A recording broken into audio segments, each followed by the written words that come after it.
सुमुखश्चैकदन्तश्च कपिलो गजकर्णकः लम्बोदरश्च विघ्नो विघ्ननाशो विनायकः धूम्रकेतुर्गणाध्यक्षो बालचन्द्रो गजानन द्वादशेतानि नामानि या पठे शृणुयादपि। सर्वमंगल मांगल्ये शिवे सर्वार्थसाधिके शरण्ये त्र्यंबके गौरी नारायणी नमोस्तुते। नमस्कार, स्वागत है आपका आचार्य वाणी में। मैं आचार्य डॉक्टर विक्रमादित्य आपके साथ हूं और आज का विषय हमारा है तुला राशि वालों के लिए। 26 तारीख शनिवार का अवसर है और इस दिन दो तिथि पड़ रही है, त्रयोदशी और चतुर्दशी। चतुर्दशी क्षय हो जाएगी और ग्रह नक्षत्रों के दृष्टिकोण से देखें तो इस दिन पंचक भी समाप्त होंगे, लेकिन दिन में भद्रा का योग है जो करीब करीब 8:27 से लेकर शाम के करीब करीब 5:45 बजे तक विद्यमान रहेगा। तो ऐसे में ध्यान रखना है कि नए कार्यों में थोड़ा हाथ डालने से बचना है। चलते हुए कार्यों को उसी रूटीन में चलने देंगे तो वो आपके लिए उचित दिखाई देता है। इस दिन मासिक शिवरात्रि है, हो सके तो शिव की आराधना करें, ओम नमः शिवाय का जप करें, शिव का जल से अभिषेक करें, आपके लिए अच्छा कल्याणकारी। सुगंधित पुष्पों का उपयोग करते हुए भगवान का अभिषेक करना भी आपके लिए अच्छा दिखाई देता है।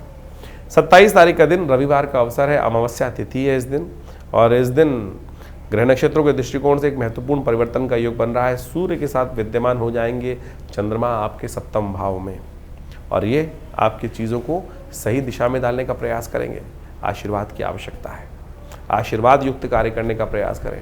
अमावस्या है, रविवार के दिन पड़ रही है, तो कोशिश करें अपने पितरों के निमित्त ब्राह्मण भोजन, गौ ग्रास, जो अन्न का दान कर सकते हैं, तर्पण कर सकते हैं, वो अवश्य कीजिएगा। पितृ बहुत अद्भुत रूप से सहायता का दान कर देते हैं।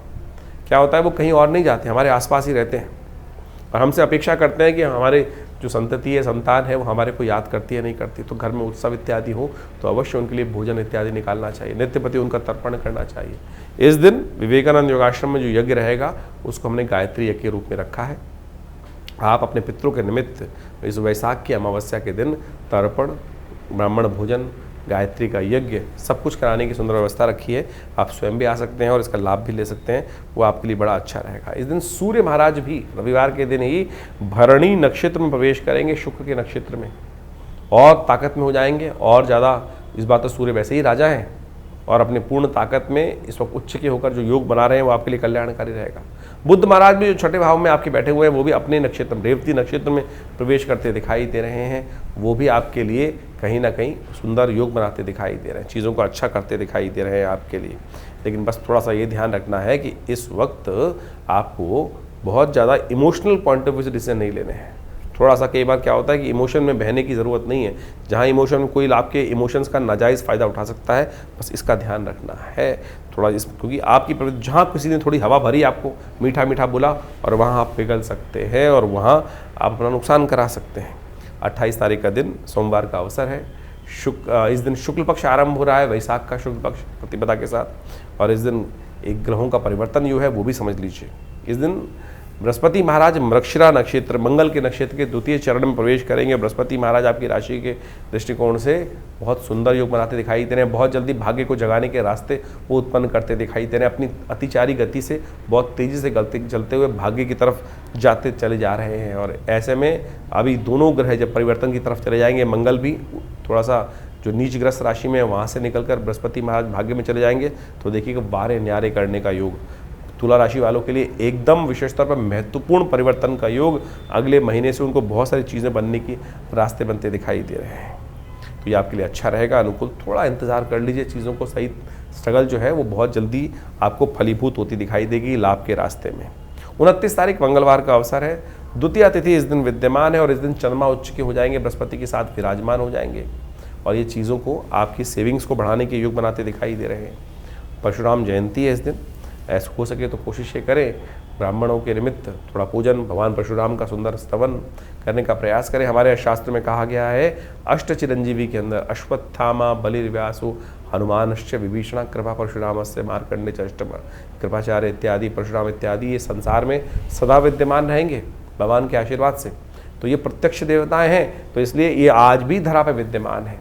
परशुराम जी का सुंदर स्तवन करने से अनेक प्रकार के पुण्यों की प्राप्ति के योग बन जाते हैं, तो इसलिए उनका स्तवन हमेशा करना चाहिए। 30 तारीख का दिन बुधवार का दिन है, अक्षय तृतीया है इस दिन और बड़ी सुंदर तिथि है अक्षय फल की प्राप्ति के लिए। हम जो कार्य करते हैं, हम चाहते हैं कि हम जैसे जो कार्य कर रहे हैं उसका अक्षय फल हो, तो पुण्य करोगे तो पुण्य का अक्षय फल प्राप्त होगा, अशुभ करोगे तो उसका भी अशुभ अक्षय फल प्राप्त हो सकता है। तो ऐसे में अच्छे कार्य करने का प्रयास करें, चाहे वो मानसिक हो, चाहे वो प्रत्यक्ष हो, चाहे वो स्वप्न में हो। तो इस बात का ध्यान रखते हुए कार्य करने की ज़रूरत है। बृहस्पति के साथ चंद्रमा का योग आपके लिए अनुकूल है, आपके लिए लाभ के योग बना रहा है। तो इसका लाभ पुण्यों से बढ़ाने का काम कीजिएगा, वो अच्छा रहेगा। इस प्रकार से आपने ग्रहों का खेल दिन पर दिन किस प्रकार का रहेगा वो समझने का प्रयास किया। देखिए, ये ग्रहों का जो खेल है वो विशेष तौर पे हर रोज़ परिवर्तन के साथ आगे बढ़ता रहता है जीवन।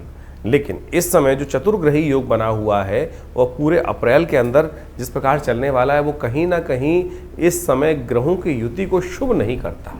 और ये चतुर्ग्रही योग जो है वो कई बार जब भी जन्मपथ विशेष तौर पर गोचर में बनता है तो वो संसार के अंदर कुछ ना कुछ अशांति, चाहे वो प्राकृतिक आपदाओं को उत्पन्न करने के योग बनाता है या विश्व में अशांति का वातावरण बनाता है। जनमानस में अशांति की तरफ प्रवृत्त करने के लिए बहुत सारे उपद्रवी तत्व जो हैं वो प्रेरित करते रहते हैं लोगों को अपने स्वांता सुखाई। संसार में लोग अपने स्वार्थ के लिए पता नहीं कहाँ कहाँ किस किस प्रकार से किन किन के जीवन को बर्बाद करने का प्रयास करते हैं। और ये आज से नहीं, अनादिकाल चलता रहा है। और इन्हीं सब चीज़ों को समझकर ज्योतिष के आचार्यों ने इन योगों को समझते हुए इन चीज़ों को लिखा, बताया कि किस प्रकार का योग चल रहा है। जैसे आप देख रहे हैं कि इस वक्त आपके राशि के दृष्टिकोण से हमने दिन पर दिन किस प्रकार का योग था वो तो समझाए, लेकिन ये भी समझने की आवश्यकता है कि विश्व के दृष्टिकोण से जो इस वक्त ग्रहों का योग है, चाहे वो शनि महाराज है, शुक्र है और राहु इत्यादि हैं और साथ साथ बुध इत्यादि, इन चारों ग्रहों की युति जिस प्रकार से ग्रहों की बनी हुई है वो विश्व को कहीं ना कहीं अशांत करती है और ये प्राकृतिक आपदाओं को भी लाती है, भूकंप इत्यादि। अभी आपने देखा कुछ दिन पहले भयावह भूकंप की कई बार स्थिति बनी।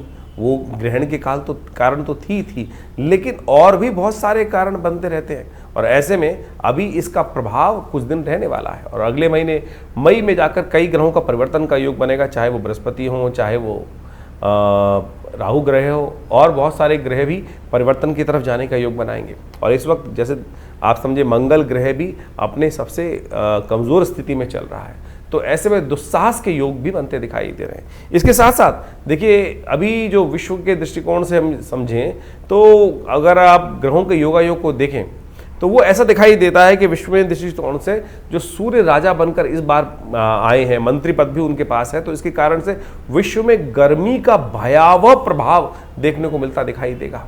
और गर्मी के भयावह प्रभाव के कारण से अग्निकांड, विस्फोटक योग, ये सब भी कहीं ना कहीं परेशान कर सकते हैं। तो हमको अपने जीवन को सही चलाने के लिए अपने ग्रहों को सही रूप से समझते हुए उपाय करने का प्रयास यथाउचित भाव से करना चाहिए। कई लोग विशेष तौर पर अपने ग्रहों को समझकर परेशान हो जाते हैं और कई बार गलत रास्ते पे चल देते हैं। देखिए, शास्त्र में तो सिद्धांत के तौर पे ग्रहों का उपचार बताया गया है। उपचार बड़ा सीधा साधा है, परमात्मा की आराधना करना और सबसे पहले समय को पहचानना कि समय क्या करवाने जा रहा है हमसे, हम किस प्रकार से अपने आप को रोक सकते हैं। यही सही दिशा निर्देश, सही गुरु का वाक्य, सही आशीर्वाद मिल जाए तो क्या होता है कि हम गलत तरफ जाने से बच जाते हैं। नहीं तो जीवन है, चलना है, ये धरा तो गोल ही है, चाहे इधर से जाओ चाहे इधर से जाओ, लेकिन सदगुरु की प्रेरणा होगी तो जो दिशा हमारे लिए उपयुक्त होगी वो हमको प्राप्त हो जाएगी। सही दिशा में हम कार्य करने शुरू कर देंगे और नहीं तो फिर संसार में गोल चक्र तो है ही, एक लंबा रास्ता एक छोटा रास्ता है। तो इसलिए यदि अनुभव का लाभ लेते हुए हम जीवन में अपने सही मार्ग पर चलने का प्रयास करेंगे तो बहुत अच्छे से जीवन को बहुत बढ़िया तरीके से आगे बढ़ने का रास्ता बना सकते हैं। लेकिन लोभ एक ऐसी चीज़ है, और तो और साथ साथ हम अहंकारवश, लोभवश, मोहवश कई बार अपने जीवन को कष्ट में डाल देते हैं। देखिए, पुरानी कहावत है, आए थे हरि भजन को ओटन लगे कपास। हम लोक को सुधारने का प्रयास करें या परलोक को सुधारने का प्रयास करें तो इस बात को समझें, एक ही सुधरेगा। और हरी कृपा ऐसी है कि भगवान का यदि स्तमन करे तो लोक भी सुधर सकता है, परलोक भी सुधर सकता है।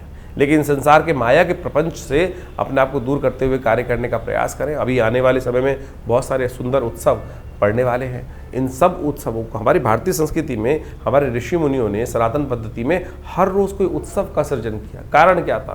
कारण यही था कि मनोमस्तिष्क फालतू के कामों से हटकर उस परमात्मा की स्तवन में अपने आप को लगा लें।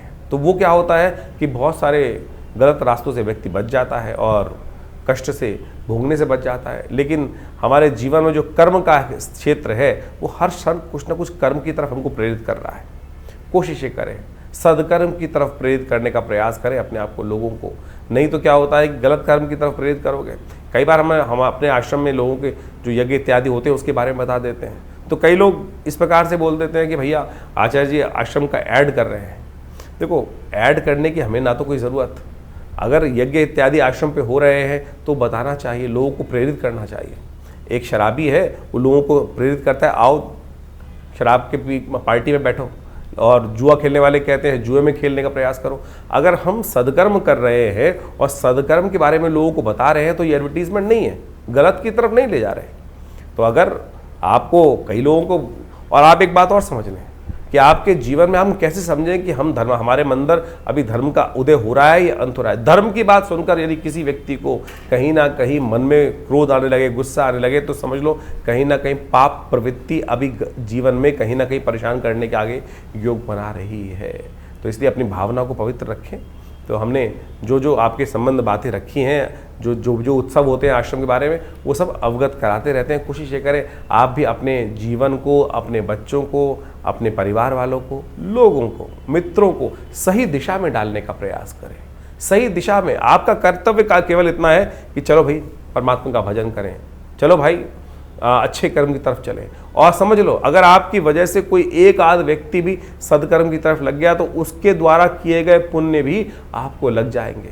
ये सब सैद्धांतिक तौर पर है। जैसे आप इसको मॉडर्न में वैसे समझ सकते हैं कि किसी गलत व्यक्ति को गलत काम के प्रेरित किया, चोरी डकैती और उल्टे सीधे कामों के लिए, और उसने जो कर्म किया उसने कहीं जाके आपका नाम ले दिया कि भाई, तो आप भी उस कानून के चक्कर में फंसेंगे ना। तो इसी प्रकार से यदि आप किसी को पुण्य की तरफ प्रेरित कर रहे हैं तो पुण्य, उसके द्वारा किए गए पुण्य आपको प्राप्त होंगे। और किसी गलत कार्य की तरफ प्रेरित करोगे, चाहे जैसे हमने जो 2-3 अभी उदाहरण दिए आपके सामने, तो आप समझ लीजिए उसके द्वारा किया गया गलत कर्म भी आपको भी भोगना पड़ेगा।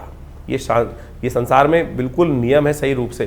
तो इसलिए सही तरफ चलने का हम प्रयास करेंगे तो अपने कर्म से, जीवन से अपने हमें बहुत सारे कष्टों से निवृत्त होने का योग बन जाएगा। और एक बात और समझें, यदि बिना कुछ कारण के भी आपके जीवन में यदि कष्ट, मन दुख है, परेशान है, कष्ट जीवन में आए चले जा रहे हैं, तो सोच लीजिए कि अभी हमारा जो डेबिट क्रेडिट का अकाउंट है ना कर्मों का, वो कहीं ना कहीं नेगेटिव हो रहा है। शुभ कर्म अपने आप ज़्यादा से ज़्यादा करने का प्रयास करें। जब वो घड़ा शुभ कर्म से लबालब भरा रहेगा तो आप समझें कि आपके बहुत सारे कष्ट कब आएंगे, कब चले जाएंगे, पता भी नहीं चलेगा। तो इसलिए इस सिद्धांत को समझ लीजिए, यदि छोटा सा कष्ट भी आपको बार बार आके परेशान कर देता है तो समझ लीजिए हमारे पुण्यों के अकाउंट में कितना नेगेटिव बैलेंस है कि हम छोटे छोटे कष्टों से परेशान हो रहे हैं, जिनका वास्तविक जीवन में कोई औचित्य ही नहीं है। और सामने वाला जिसको हम देखकर कई बार ईर्ष्याग्रस्त हो जाते हैं कि भाई उसको भी जीवन में कष्ट सबके आ रहे हैं। सूर्य तो निकल रहा है तो उष्ण जो गर्मी है वो हर एक के लिए पैदा कर रहा है, बरसात हो रही है तो हर एक को गीला कर रही है, लेकिन किसी को उसका दुष्प्रभाव होता है और किसी को उसका शुभ प्रभाव होता है। वो इसलिए कि हमारे पुण्य किस प्रकार के हैं। तो आप सही रूप से पुण्यों को बढ़ाने का प्रयास करें, यही अध्यात्म का रहस्य है।